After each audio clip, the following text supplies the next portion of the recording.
ओम शांति। आज की बाबा के मुरली के मधुर महावाक्य हैं। सुनते हैं प्यारे बाबा की मुरली। बाबा ने कहा, मीठे बच्चे, तुम विश्व में शांति स्थापन करने के निमित्त हो, इसलिए तुम्हें कभी अशांत नहीं होना चाहिए। प्रश्न है, बाप किन बच्चों को फरमान बरदार बच्चे कहते हैं? उत्तर है, बाप का जो मुख्य फरमान है कि बच्चे अमृत वेले सवेरे उठकर बाप को याद करो, इस मुख्य फरमान को पालन करते हैं।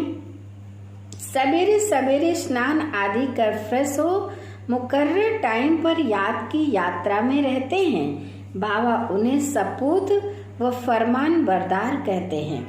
वही जाकर राजा बनेंगे। कपूत बच्चे तो झाड़ू लगाएंगे। ओम शांति। धारणा के लिए मुख्य सार नंबर 1 है, सदैव स्मृति रखनी है कि हम हैं ईश्वरीय संतान। हमें चीर खंड होकर रहना है, किसी को भी दुख नहीं देना है। नंबर 2, अंदर में अपनी जांच करनी है कि हमसे कोई विकर्म तो नहीं होता है। अशांत होने तथा शांति फैलाने की आदत तो नहीं है।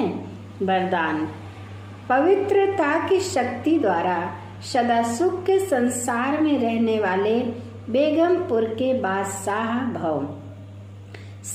विस्तार है, सुख शांति का फाउंडेशन पवित्रता है।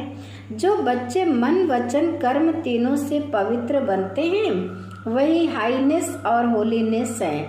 जहाँ पवित्रता की शक्ति है, वहाँ सुख शांति स्वतः है।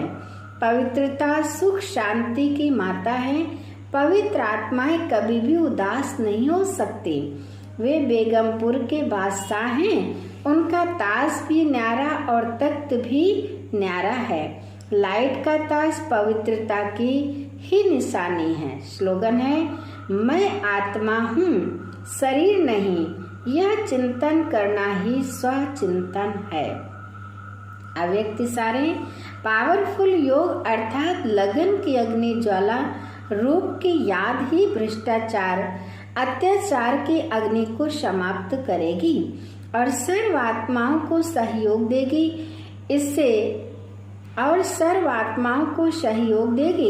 इससे ही बेहद की वैराग्य वृत्ति प्रज्वलित होगी। याद की अग्नि एक तरफ उस अग्नि को समाप्त करेगी, दूसरी तरफ आत्माओं को परमात्मा संदेश की शीतल स्वरूप की अनुभूति कराएगी। इससे ही